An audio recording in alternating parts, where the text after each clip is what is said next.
Olá, pessoal. Então, vamos dar continuidade à aula de membranas biológicas, parte 2, né? Então, a gente já viu que as membranas biológicas, elas são formadas por uma camada de fosfolipídio, né? Onde a gente tem proteínas embebidas. E essa membrana, ela tem um modelo que a gente chama de mosaico fluido. Então, primeiramente, a gente viu a parte lipídica dessa bicamada, né? Mas como foi comentado, a membrana ela também tem proteínas. Tá? As proteínas elas são responsáveis por 50% da composição dessa membrana. Para a gente ter uma ideia, cada uma molécula de proteína, a gente vai ter entre 50 e 100 moléculas de lipídio. Então, o lipídio ele vai estar em maior quantidade. Tá? As proteínas dentro da membrana, elas desempenham a maior parte das funções específicas, né? Entre elas, atividade enzimática, né? Funciona como receptora de sinais, né? Porque a gente vai ver que as proteínas elas formam receptores, né? Participam também, né, do transporte tanto de íons como outras moléculas, uma vez que as proteínas da membrana vão formar canais, né, por onde essas moléculas vão conseguir passar. Tá? Então, a gente tem, como a gente viu, uma boa quantidade de proteínas, e essas proteínas também são de diversos tipos diferentes. Então, a gente vai encontrar um único tipo de proteína, e sim vários. Né? E cada tipo que a gente encontrar vai estar relacionado com a característica funcional daquela membrana. Tá? Então, na membrana neuronal, né, a gente vai ter a mielina, que funciona como isolante térmico. Tá? Na membrana da mitocôndria, proteínas envolvidas na produção do ATP. E assim, né, a gente tem também vários outros exemplos que vocês vão ver, né, ao longo do curso e conseguir perceber essa relação. Em relação às proteínas, a gente tem proteínas de dois tipos, certo? As proteínas que a gente chama de periféricas ou extrínsecas, que como o próprio nome diz, elas ficam na periferia, então pode estar tanto do lado interno quanto do lado externo. Tá? E a gente tem as proteínas chamadas de integrantes ou intrínsecas, que também, como o próprio nome diz, ela vai estar integrada, ela vai estar dentro da membrana. Então, a gente tem aqui um exemplo de proteína, tá? Integrante ou intrínseca. Aqui outro, vejam que ela começa fora, mas ela tem uma boa parte que está dentro da membrana, por isso que ela é chamada de integrante ou intrínseca. Essas proteínas intrínsecas, elas podem ser parciais, né, como a que eu acabei de falar, né, que ela começa aqui, né, do lado de fora da membrana, mas ela chega a adentrar na camada lipídica. E a gente tem as proteínas extrínsecas transmembrana, que são aquelas que vão atravessar, tá, toda a bicamada de fosfolipídio. Certo? Então, aqui a gente tem uma e aqui a gente tem outra. Aqui também, ó, intrínseca. Já essas daqui, ó, que não adentram, né, como a gente viu, são chamadas de periféricas. Essas proteínas a gente chama de transmembrana, isso é que passam de um lado até o outro, né? Essa passagem, ela pode ser única, tá? Então, a gente tá vendo aqui, ó. Então, ela passa uma única vez, tá?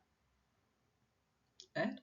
Ou ela pode ser múltiplas. Isso aqui é a mesma proteína, só que ela passa várias vezes aqui por dentro da membrana, né, da camada de fosfolipídio. Então, as transmembranas podem ser de passagem única ou de passagem múltipla. As proteínas transmembrana, né, continuando, elas podem ser transportadoras, como a gente tem essa daqui, tá? Que são proteínas que, como o próprio nome diz, elas vão transportar alguma coisa, tá?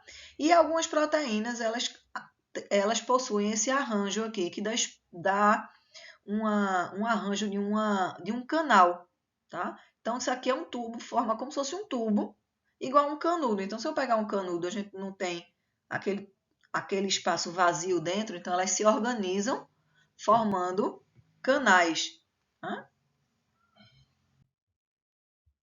Então, a gente tem as proteínas, né, com função de transporte, então vai estar transportando moléculas de dentro, de fora para dentro e de dentro para fora, tá?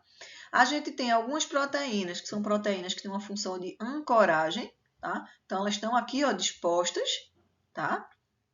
Na camada de fosfolipídio, mas é como se elas estivessem amarradas umas nas outras, aí impede que a gente tenha, né, um rompimento. Então, essas de ancoragem vai ter uma função mais estrutural. Tá? Então, a gente vai encontrar na matriz extracelular, a gente vai encontrar no citoesqueleto. Né? A gente tem algumas proteínas, né, que formam arranjos, né, conhecidos como receptores, né, que vão estar envolvidos na captação de sinais químicos. Né? Então, moléculas vão se ligar a esses receptores e esses receptores vão passar um sinal para dentro da célula. E aí a célula vai funcionar em resposta a esse sinal. Né? E como eu falei, a gente também tem proteínas que vão trabalhar como funcionar como enzimas. Então vão estar participando de reações químicas que possam vir a estar acontecendo. Okay? E o terceiro componente, né, da camada lipídica são os açúcares. Tá?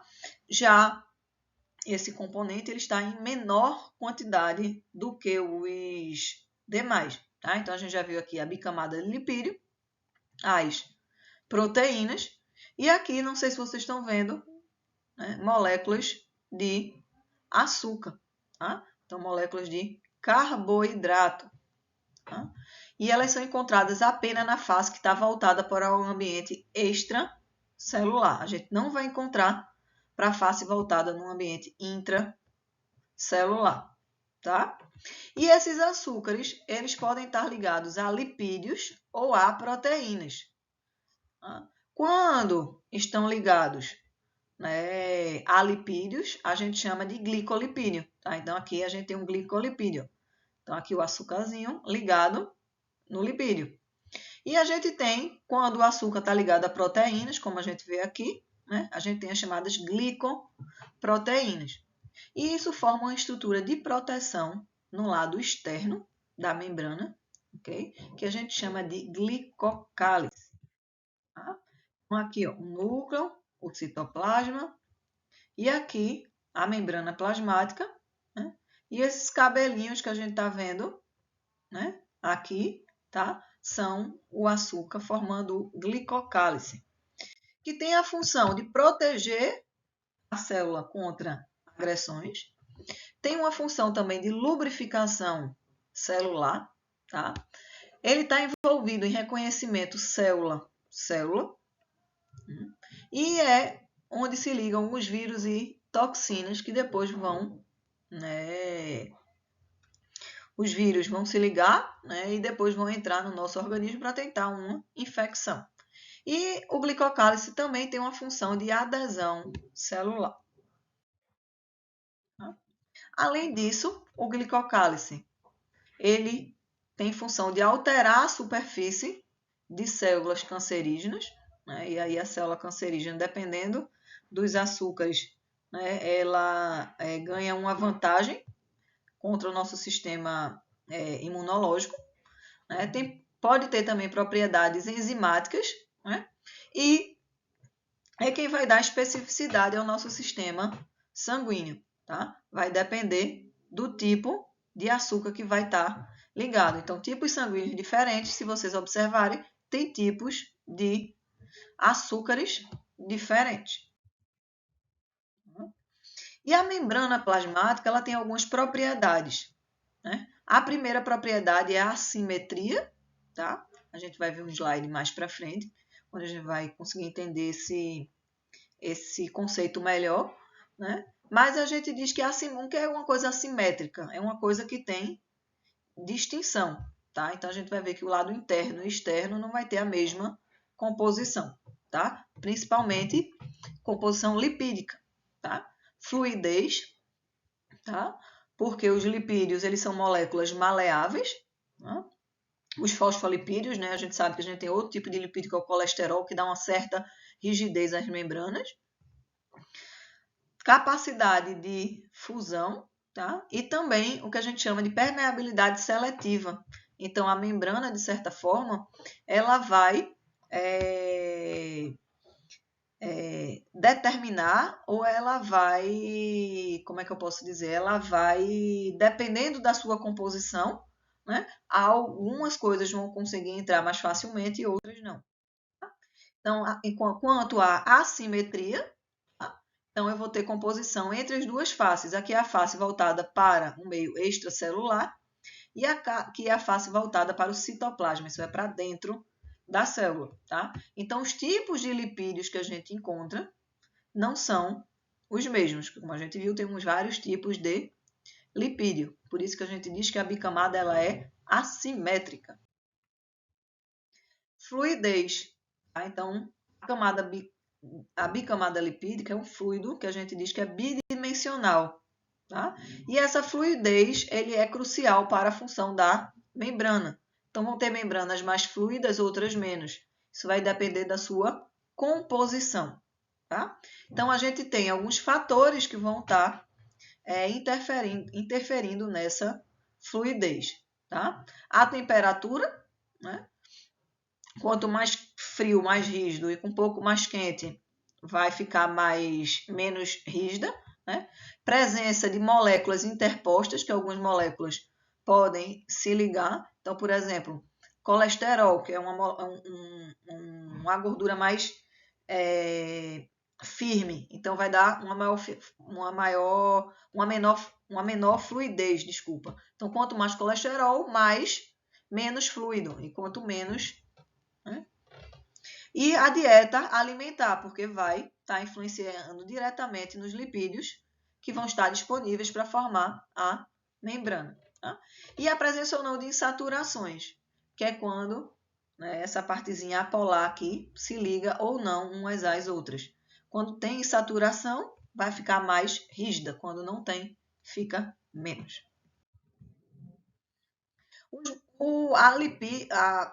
Como ela é fluida, tá? Então, a gente tem movimento de lipídio, tá? Então, ela não é... Os lipídios não ficam fixos. Eles podem se deslocar de forma horizontal, tá? Ou pode se deslocar de forma vertical, tá? Ela pode, por exemplo, estar de um lado e para o outro, estar de um lado e para o outro. Ela pode rodar entre ela mesma, tá? E aqui a difusão lateral.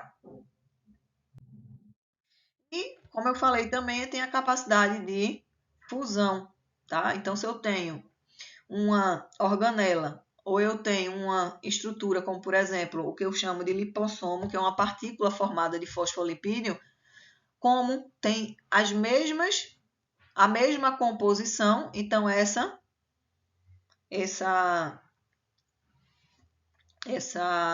partícula aqui, ó, ela vai conseguir se fundir, ok? Ou o contrário, né? Quando a gente vai botar alguma coisa para fora da célula, a gente também consegue, né, fazer essa evaginação, colocar para fora, né? E aí depois isso aqui vai se fechando e a gente libera a vesícula. A gente tem também a função de seletividade. Então, a membrana, né, ela serve como se fosse uma barreira. Né? Então, para que a composição extracelular e intracelular seja distinta. Porque dentro da célula tem um ambiente que vai ter uma função. Vão estar reações acontecendo. E fora da célula, outras reações vão estar acontecendo. Então, essa composição ela tem que ser diferente. Né? Então, por exemplo, eu tenho mais sódio fora do que dentro. Mas eu tenho mais potássio dentro do que fora, tá? Eu tenho mais cálcio fora do que dentro, tá? Eu tenho mais cloreto fora do que dentro, ok? Então, a gente vai ter moléculas diferentes, né? O conteúdo vai ser diferente. Então, a seletividade da membrana, né? Como eu falei, vai dar a capacidade da membrana plasmática em transportar especificamente algumas substâncias. Né? Então, a gente viu que os lipídios ele tem uma parte polar e uma parte apolar. Né? E como tem um juntinho do outro, moléculas muito grandes não conseguem passar, tá? A passagem também vai depender se a molécula consegue se solubilizar no lipídio ou não, tá? Então, a gente tem na membrana plasmática um interior mais hidrofóbico, né? Que vai servir como barreira para moléculas polares e íons. Essas moléculas elas não vão conseguir, né, passar bem, né? Porém, se a gente fornecer tempo suficiente, né, a gente vai ver que praticamente qualquer molécula consegue difundir, consegue passar, mas vai ter um trabalho muito grande, tá? Então, como eu disse, a taxa depende do tamanho da molécula. Moléculas menores vão se deslocar mais facilmente, né? Com algumas exceções, como por exemplo os íons. Apesar de serem pequenos, eles não passam livremente, eles precisam passar através de canais, tá? E se a molécula é solúvel ou não nesses lipídios. Tá? Quanto menor e mais solúvel em lipídio a molécula for, mais rápida vai ser a difusão. Então, gases são bem pequenininhos, tá? Então, gases ele consegue ultrapassar a molécula por difusão. Tá? Moléculas hidrofóbicas pequenas, como o benzeno, tá? O benzeno ele é relativamente bem solúvel em lipídio, por isso que ele também passa. A água, tá? E o etanol são moléculas polares que têm uma certa dificuldade, mas como são moléculas polares pequenas, elas ainda conseguem ultrapassar. Já moléculas polares grandes, como a glicose, tá? Você vai ver que ela vai precisar de uma ajuda. Não é que ela não vai passar, ela vai, mas ela vai precisar de um auxílio, que é o que a gente vai ver na parte 3. Né? E moléculas carregadas, como aminoácidos, como íons, desculpa, tá? E também alguns aminoácidos que têm carga relativa, tá? Eles, apesar de serem pequenos, eles não conseguem passar. Tá? E como eu falei, se não passa, o que é que acontece? Tá? Então, íons, açúcares, aminoácidos, nucleotídeos, metabólitos secundários não conseguem passar livremente. Tá? Mas isso não significa, como eu disse, que não vai ter a passagem. Tá? Essa passagem vai acontecer, né, através daquelas proteínas. Lembra que eu disse que tem proteínas na bicamada, né, que formam estruturas de transporte, estruturas que formam como se fosse um canudo, tá? Então, a gente vai ter as proteínas de transporte, que são chamadas de permeases ou proteínas carreadoras, que vão ajudar essas substâncias que não passam livremente a passar de um lado para outra. E os íons que têm carga conseguem passar também através, né, desses canais que a gente chama de canais iônicos, justamente porque são canais que permitem a passagem dos íons. Tá? E aqui a gente finaliza a parte 2 da nossa aula. Até mais!